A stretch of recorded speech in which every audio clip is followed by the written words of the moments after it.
নমস্কার বন্ধুরা, প্রত্যেক দিনের মতো আজকেরও হাজির হয়ে গেছি নতুন একটা রেসিপি নিয়ে। বন্ধুরা, আপনারা লাউ অনেক রকমভাবে বানিয়ে খেয়েছেন, সেটা নিরামিষ হোক বা আমিষ হোক। আপনারা বিশেষ করে মাছের মাথা বা লাউ দিয়ে চিংড়ি অনেক রকমভাবে বানিয়েছেন। তবে আমার মতো করে একবার লাউ রান্না করে দেখতে পারেন, স্বাদ মুখে লেগে থাকার মতো রান্না তৈরি হয়। আর এই রকমভাবে লাউ যদি রান্না করেন, গরম গরম রুটি হোক বা ভাত হোক, সব কিছুর সাথে কিন্তু খেতে দুর্দান্ত লাগে। বন্ধুরা, আজকের আমি লাউয়ের রেসিপিটি তৈরি করার জন্য দেখুন এখানে একটা ছোট্ট সাইজের লাউ নিয়েছি। আর লাউটাকে আমি দুটো টুকরো করে নিলাম। দুটো টুকরো আমার লাগবে না, অর্ধেকটা আমি রেখে দেবো, আর এই অর্ধেকটা আজকে রান্নায় ব্যবহার করব। এবারে এই লাউটাকে বন্ধুরা আমি ভালো করে খোসাগুলোকে পরিষ্কার করে ছাড়িয়ে নেব। বন্ধুরা, এখনও পর্যন্ত ভিডিওটি যদি দেখে থাকেন তাহলে আপনাকে অসংখ্য ধন্যবাদ। পুরো ভিডিওটি স্কিপ না করে দেখুন, খুব ভালো লাগবে। এবারে একটা পিলারের সাহায্যে সমস্ত খোসাগুলোকে দেখুন ভালো করে ছাড়িয়ে নিচ্ছি। আপনারা এই কাজটা নিজেদের মতো ছুরি বা বটি দিয়েও করে নিতে পারেন, তবে হ্যাঁ, খোসাটাকে একদম পরিষ্কার করে ছাড়িয়ে নেবেন। দেখুন এইরকম করে ছাড়িয়ে নিতে হবে। এবারে দুটোগুলোও আমি ভালো করে ছাড়িয়ে নিয়েছি। এখন বন্ধুরা, লাউটাকে আমি ঝিরি করে কুচিয়ে নেব। দেখুন আমি কিন্তু এই কেটে নেওয়ার কাজটা বটি দিয়েই করেছি। আপনাদেরকে আমি দেখিয়ে দিচ্ছি কেমন করে কেটেছি। দাঁড়ান, এই রকম করে একদম ঝিরি করে কুচিয়ে নিতে হবে। এবারে এটাকে পরিষ্কার করে ধুয়ে নিয়ে আমি ফিরে আসছি। এবারে চলুন রান্নাটা শুরু করা যাক। রান্নাটি শুরু করার জন্য বন্ধুরা দেখুন, এক কড়াইয়ের মধ্যে আমি 2 থেকে 3 চামচ পরিমাণে সর্ষের তেল ভালো করে গরম করে নিলাম। এবার তেলের মধ্যে আমি দিয়ে দিলাম কিছুটা পরিমাণে বড়ি। আপনারা নিজেদের মতো মটর ডাল, মুসুরির ডাল, যে কোনো ডালের বড়ি ব্যবহার করতে পারেন। আমি এখানে কিছুটা বিউলির ডালের বড়ি ব্যবহার করছি। গ্যাসের আঁচটাকে একদম কমিয়ে রাখবেন, রেখে একদম মরমরে করে ভেজে নেবেন, কড়া করে ভেজে নেবেন। এতে করে দেখবেন বড়ির ভিতরটাও খুব ভালোভাবে ভাজা হবে আর বাইরেটাও ভাজা হবে। সমস্ত বড়িগুলো আমার ভাজা হয়ে গেছে। এবারে কড়াইয়ের মধ্যে আমি দিয়ে দেবো কিছুটা পরিমাণে সর্ষের তেল। আজকে রান্নাটা বন্ধুরা সম্পূর্ণভাবে সর্ষের তেলে বানিয়ে নেব। আপনারা যে কোনো রকমের নিজেদের পছন্দ মতো রান্নার তেল ব্যবহার করতে পারেন। এবারে তেলের মধ্যে আমি ফোড়নে তেজপাতা আর শুকনো লঙ্কা দিয়ে দিলাম, আর দিয়ে দিচ্ছি 5 ফোড়ন। এই বন্ধুরা, এই রান্নাতে 5 ফোড়নের জন্যই কিন্তু টেস্টটা অন্যরকম আসে, দারুণ লাগে খেতে। এবারে এর মধ্যে আমি ছোট কুচিয়ে নেওয়া কিছুটা পরিমাণে আলু 5 ফোড়নের সাথে তেলের সাথে ভাজা করে নেব।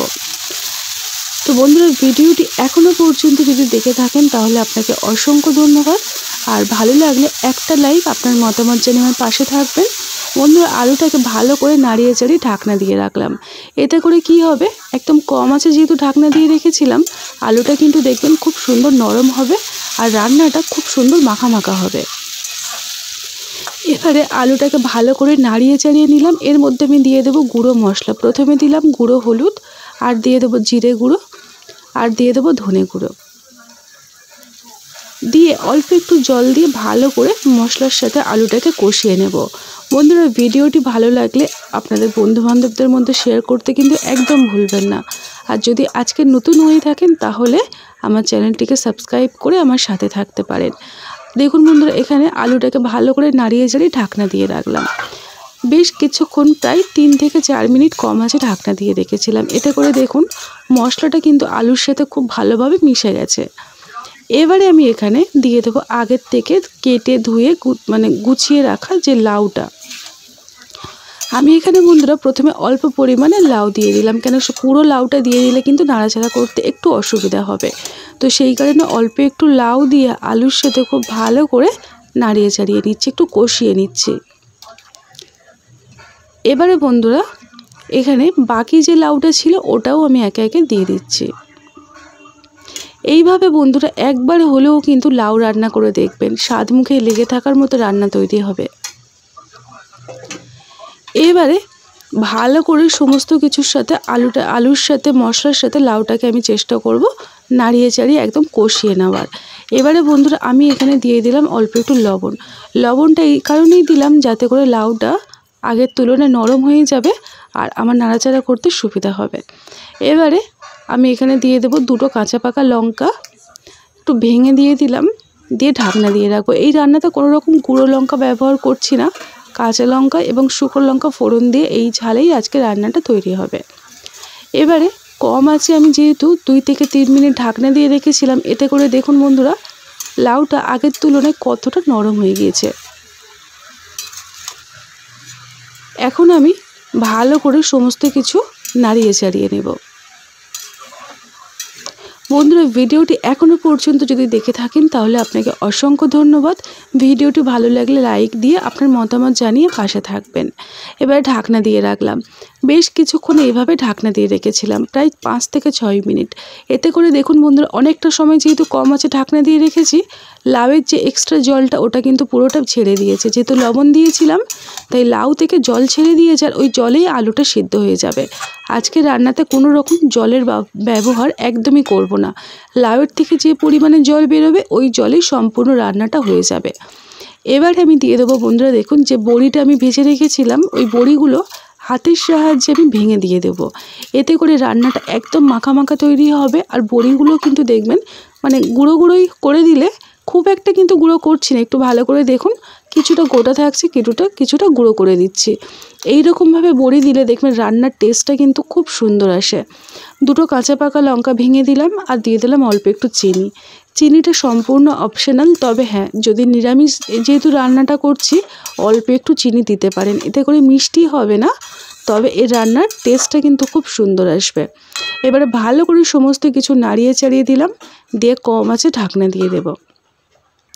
এইভাবে কম আছে ঢাকনা দিয়ে রেখেছিলাম প্রায় 4 থেকে 5 মিনিট। তারপর ঢাকনাটাকে খুলে বন্ধুরা আমি দেখাচ্ছি, দেখুন কত সুন্দরভাবে মাখা মাখা হয়েছে। আর বড়িগুলো কিন্তু একদম যে গলে গিয়েছে তা কিন্তু নয়, দেখুন গোটা গোটাও আছে কিছুটা।